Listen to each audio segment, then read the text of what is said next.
एक non verbal communication sign है जिसकी हमें बहुत आवश्यकता है. Mr. Rajan Anandan, Vice President, Southeast Asia and India, Google. He is focused on expanding the internet ecosystem, increasing adoption among consumers and businesses, and accelerating innovation in the region with the fastest growing internet user base in the world. अगर इस वक्त जिस तरह की हम language democratisation की बात कर रहे हैं, इस कॉज के सबसे बड़े चैंपियन मिस्टर राजन आनंदन हैं. And Mr. Raghav Behel, founder, Quint Media. Honestly, I don't even need to say this. Well-known entrepreneur, investor. In fact, इनके accomplishments in TV, digital. The big Indian dream के सबसे बड़े example, अगर हम बोलें तो Mr. Behel हैं. Over to you, sir.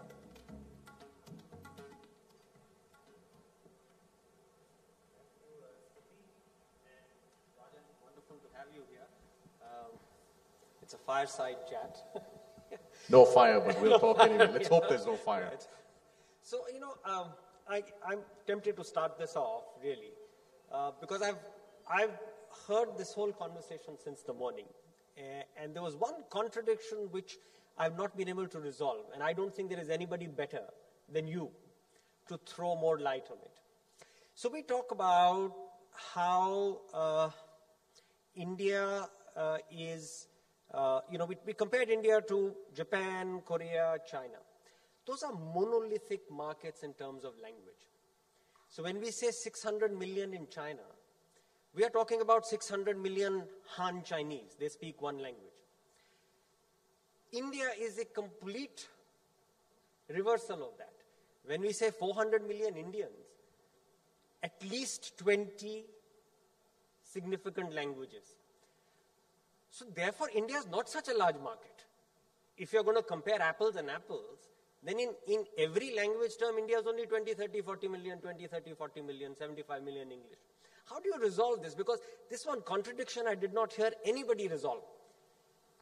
The markets we are comparing ourselves to are monolith language markets. So when we say China built an internet in Chinese, understandable, because there are 600 million of them which speak the same thing. What do we do here? Will we build a Tamil internet, Telugu internet, Malayalam internet, Bengali internet, Hindi internet, English internet, Kashmiri internet? How do you resolve that? Answer is yes, right? I think that actually therein lies both the challenge and the opportunity. The reality is, actually if you take video, if you take YouTube, right? YouTube is actually a pretty interesting, or online video is a pretty interesting proxy for what you could do with the internet in India, right? So YouTube today has about 250 million user reach, right? So it's a very large-scale video platform.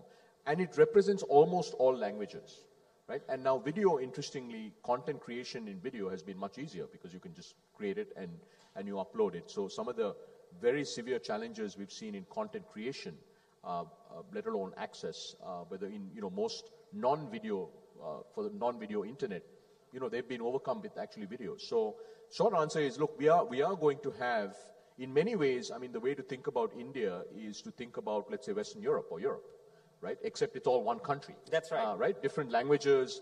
It's one country with largely one set of regulations, and that's where it becomes much easier, right? Especially if you want to do business, you can do business in all of India, but you have to actually tailor, if your content, you need to, and you want to be truly national, much like in traditional media, you have to be in every languages. So we are going to have to, in fact we are, as we speak, I think as an ecosystem, we are building the Hindi in the internet. It's probably furthest along. Tamil is coming along, Telugu is coming along, Malayalam is coming along.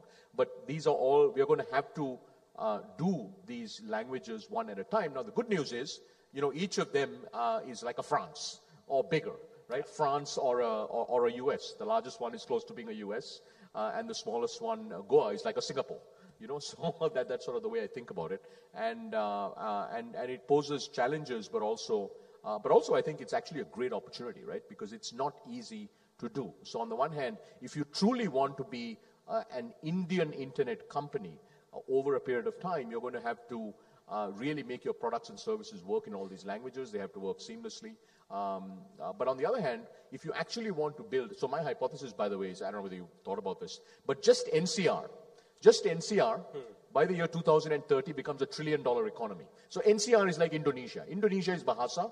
NCR is a few languages, but not, you don't have to go too many languages. NCR is Largely English and Hindi. English and Hindi you nail, Yeah, you you're nail done. $1 trillion You market made it. right Yeah, here. yeah. Right? So I mean, that's sort of the way I think about it, right? So you can build large businesses just on one language over time. And if you really get it all right, then you can build a very, very, very, very large business. Yeah, so that's two observations on that. What you said about video, I think our own experience has been that the real thrust will now come from video. Because of these sort of language slivers in India, because video has the ability to be language agnostic. मैं हिंदी में बोलूं, अंग्रेजी में बोलूं, pictures do half the talking. तो काफी it's very language agnostic. Therefore, that is going to be the vehicle of growth as far as I see. Second, because people may not be that literate in terms of their ability to read complex words, but their ability to understand spoken words. Yeah. Almost 100% of us understand spoken words in 2 or 3 languages. So I think video is where a lot of democratization is going to happen. Because otherwise, since the morning what I've been hearing is you can't force-feed democratization. It won't happen force-fed. It'll happen organic. And therefore, video will play a very, very large role in it. The second point, of course, is, some of this, because mercifully the digital market doesn't have government intervention, and therefore it has grown. There is no licensing, as I said, mercifully. Otherwise, all of that comes in and becomes a little bit of a problem. We should not, I believe, look upon this as something which is a negative in terms of some of the slower growth we may be seeing in some language markets. Indians are very entrepreneurial. The minute a commercial opportunity presents itself, people will jump in, funding will jump in, solutions will come. I saw it in the world of television. Mid-90s, when Indian TV started, everyone said, हाँ, 5-6 channel, kuch English, kuch Hindi, will be what it is. But 10 years later, the regional market is much bigger. The regional language market is much bigger. Look at Tamil market, look at Telugu, look at Kannada. Look at Malayalam markets, Bengali now. So I think some of the concerns that I heard this morning, I think we shouldn't have those concerns. I think as long as we can ensure that the government stays away and just provides an enabling environment, and the government, for instance, one of the points made was very good, that what the government should do is ensure that coding ho rahi. All Indian languages are coded, and therefore we are recognized in the international code. That's the government's job, to create the regulatory framework for us to succeed. After that, please don't look for government funding. Please don't look for government pro-government policies. Let the government get out of it, and you grow on the strength of your own genius. No, absolutely. I mean, and let me try to. I completely agree with both those points, right? So video is really now at scale, and it's been enabled by affordable broadband, right? And we think that video will scale to 500, 600, 700 million users, and that really is what will scale fastest and is what is scaling fastest. Actually, the other thing we've seen in the last year or so, Raghav, is voice. Yes. Right? Yes. Voice in India, in the Indian internet, is exploding. Yes. Because, all these new users, India has about 10 million new daily active smartphone users every month. That's what we're adding, every month. Almost all of them today want to access the internet only on voice. Yeah. Because they're much more comfortable, right? These new users would much rather speak to the internet than type or tab. I mean, it's a really very interesting thing we've seen. So with queries or any other platform, you're seeing this explosive growth in voice. And our view is that India is going to be the world's first voice-first internet, right? Where voice is going to be the primary input and output. So actually, at Google for India a couple of weeks ago, we announced a set of features on Google Go, which is our new search app, right, built for India, where essentially the search results, it speaks back to you.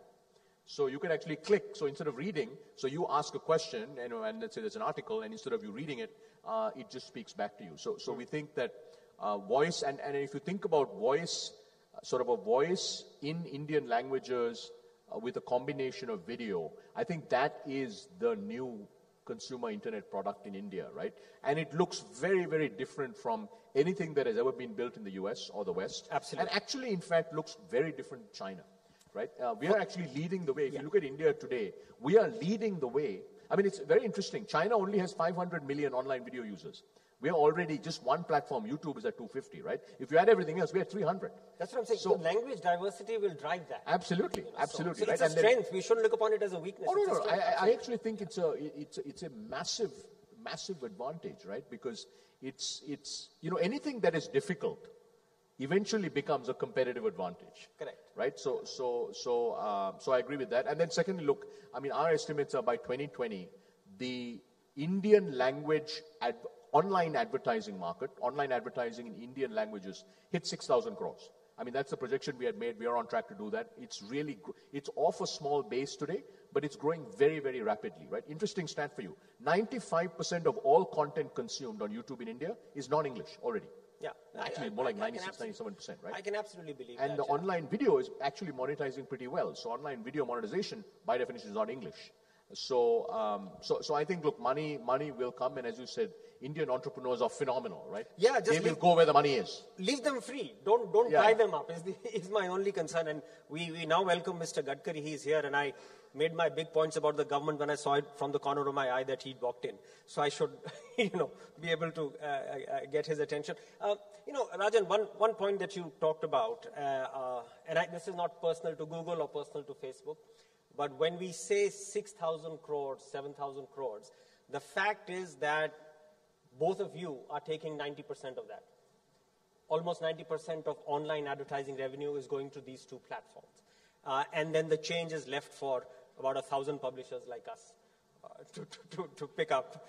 So, one of the things that you will have to do, and you means you and Facebook and any other large distributor of content, is find ways and means of ensuring that your partnership with the publisher is more equitable. Yeah. Because at the end of the day, user-generated content will get you only that far.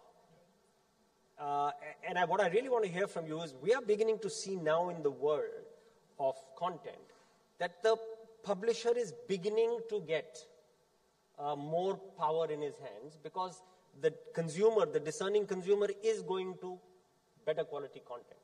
Now, I know that these forces will drive a more equitable revenue share. But is there something that we can do proactively to ensure that this process, which is inevitable, doesn't end up being confrontational, but we can as partners sit down and say, yes, publishers are needed, yes, distribution platforms are needed. How can we have a more equitable share? No, absolutely. By the way, the combined share is much, much lower than what you've said. Is that right? Yeah, it's very interesting to see what has happened in the last 2 years. But what do you say, about 70, 75%? Yeah, I don't know the exact number, but yeah, it's in that range. Yeah, it's in that range. So the, I think the key, and what we are seeing now, Raghav, is publishers who have the right content for valuable audiences are actually able to generate reasonable revenues, right? So, yes, you know what I'm saying?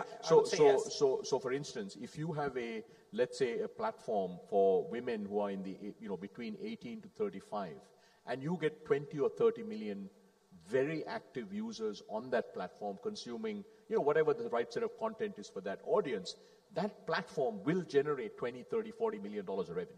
Now you have to sell it right, you have to target, well, and so on and so forth, right? So I think and we are beginning to see that, right? And I think the beauty of, these local languages is, the reality is the largest television broadcaster in Tamil Nadu is a Tamil broadcaster, right? Correct. And perhaps also the most valuable Indian broadcast company, or if you adjust for a few parameters. Yeah, and so there is no reason why we won't have dozens of companies that will generate hundreds of crores of revenue. It'll be a combination. And by the way, the other thing is, I do think the business model for publishers shouldn't only be ads, right? Ads, subscriptions, finding ways to drive commerce through referrals and whatnot. I think we need to morph these business models. And so we are working with a number of, we work very closely with publisher partners. So we're working very closely with them to help them think through how to do that, etc. So I completely agree with you. Look, for us to have a thriving open internet in India, which is what we have today, and it needs to, we are hoping will stay that way. Everybody needs to win, right? It can't be one or two companies that win. It won't last, because we are seeing now those conversations becoming far more serious, even in the US. I mean, publishers are beginning to get countervailing power, where a consumer is going to a publisher saying, I want to pay for your content is so good. And by the way, I agree completely with you, Rajan, when you talk about the fact that revenues will necessarily come to digital publishers. I have, every time I go, people tell me, oh, you guys are investing so much, when will revenues come? And my answer to that is, I think all of us have very short memories. These questions were asked in the early 90s of television. This question was asked in the mid-80s when radio was beginning to chip away at publishers' revenues. So I have no doubt that digital publishers, once they acquire critical size, will be able to take revenues away to make their businesses viable. And by the way, this is not a pitch for digital publishing, but when we compare a digital publisher with a television broadcaster or a newspaper publisher, we miss out two very vital points. The cost structure of a digital publisher is very different from the cost structure of a television broadcaster. 50% of television broadcasting costs are distribution or media. Your ability to have satellite connectivity, your ability to go live, none of that. Those costs are zero in the digital world. I can reach a global audience using Google, using Facebook. So I have zero distribution cost compared to the world of linear television or the world of newspapers, where it's even worse. And I have very little infrastructure costs. I don't need satellites. I don't need, to send my signal into different markets using different satellite platforms. I send it on Google. I send it on others. So I think the economics of a digital publisher are very different. The cost side, we often look at the revenue side, but we miss the fact that there is 50% of the cost that a digital publisher never has to incur, which other linear and other old world publishers do. Therefore, I share your optimism completely that as audience sizes become larger, our ability to get advertising revenue, no question. And I also share completely your point that we have to have a subscription revenue line. We have to, at some stage, when we hit the right level, we have to say that, if you want to consume our content, you'll have to pay. You pay for your newspaper, you pay for your television, please pay for us as well. Yeah. And that point will reach. I have no doubt in my mind. So I am not a pessimist about digital publishing at all. Yes, I wish there was a greater degree of conversation between the distributor and a publisher in the digital space, which doesn't happen. The conversations in television are much more serious, simply because television is a linear medium. Right. So both of them need each other because they both reach the consumer together. In the digital medium, we are non-linear. So you can reach the consumer, and publisher can reach the consumer. Both of us can reach the consumers separately, and I think that's why it's taking longer. Yeah, and also just on digital publishing, right? To your point about distribution, the mobile web and the app economy has created something that, really the content industry's never had.